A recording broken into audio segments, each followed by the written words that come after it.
Сәлем достар, бүгін мен сіздерге сарымсақтың 10 пайдасы мен бірнеше зияны туралы айтатын боламын.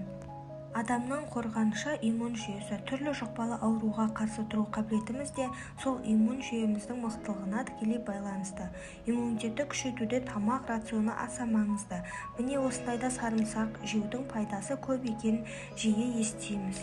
Сарымсақтың бірінші пайдасы бактериямен күреседі. Сарымсақты шикіде жегенде аллицин заты бөлінеді. Бұл зат түрлі зиянды бактерияларды жояды. Сондай-ақ антисептикалық, яғни залалсыздандыру қабілетіне де ие.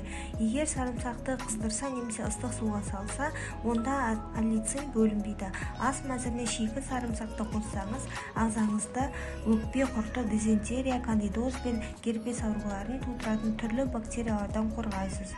Қан тамырларының қызметін реттейді. Бұл екінші пайдасы. Сарымсақтың құрамындағы аллицин жүрек қан тамырлары жүйесінің қызметін реттейді. Күнде сарымсақтың бір бөлігін жесе, қан тамырларын нығайтып, қан айналымын жақсартады. Залалды холестерин мөлшерін 10%-ға төмендетеді. Сәйкесінше қанның ұюын болдырмай, жүрек талмасының алдын алады. 12 апта бойына сарымсақты үзбей қолдану артериалды қан қысымын реттейді. Үшінші пайдалы қасиеті қандағы қант мөлшерін төмендетеді. Төртіншісі иммунитетті күшейтеді.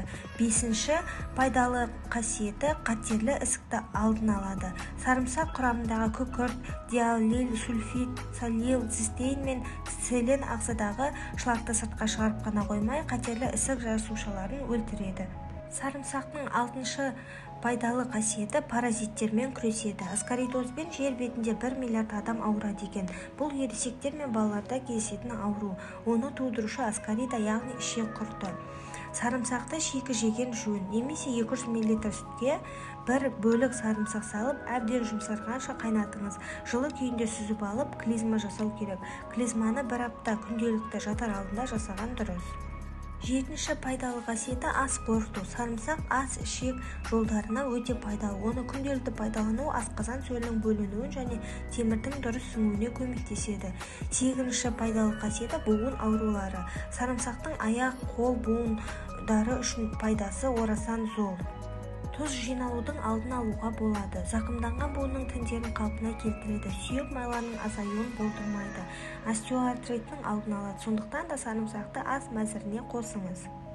Сарымсақтың 9-шы пайдасы теріні қалыпқа келтіреді. Сарымсақтың құрамындағы дәрумендер теріні серпінді етеді. Безеудің пайда болуын азайтады. Әжімнің бет терісінің қартаюын алдын алады. Бұл үшін сарымсақтан жасалған маска жасау міндетті емес. Күнде сарымсақтың 1-2 бөлігін жесеңіз болғаны. 10-шы пайдалы қасиеті артық салмақпен күрес. Сарымсақ дұрыс тамақтану механизмінің тетігі. Сарымсақты жеу арқылы артық салмақтан арылып қана қоймай, сол қалыпты ұзаққа дейін сақтауға мүмкіндік бар. Сол үшін күніне 2-5 грамм сарымсақ жеген жөн. Бұл дегеніміз 1-2 тіс сарымсақ. Сондай-ақ зімбір қосылған сарымсақ шайын ішуге де болады. Ол үшін зімбір тамыры шамамен 4 см болатын тілімі сарымсақ 2 тісше су дайындалуы. Зімбір мен сарымсақты ұсақтап тураймыз. Оған 2 литр ыстық су құйып, 1 сағат көлемінде су буында немесе термоста демдейміз. Артынша сүзіп алып, күні бойы аздаған мөлшерде бірнеше рет ішеміз. Сарымсақтың зиянына келетін болса, құрамы түрлі элементтерге өте бай. Десе де оны шамадан тыс жеуге болмайды. Әйтпесе уланып қаласыз. Күніне 8 тіс сарымсақты жесе қан кетеді. Сарымсақты аш қарынға жемеген жөн. Асқазаны ауыратындар ауруы асқынға не қозған кезде сарымсақты жемегені дұрыс.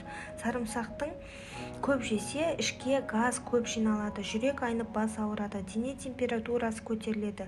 Сарымсақты балғын күйінде жеген жөн. Сонда ғана оның құнары мен пайдасы бойға дариды. Ауырмаңыздар, денсаулықтарыңыз мықты болсын. Сау болыңыздар. Соңына дейін қарағандарыңызға, тыңдағандарыңызға рахмет.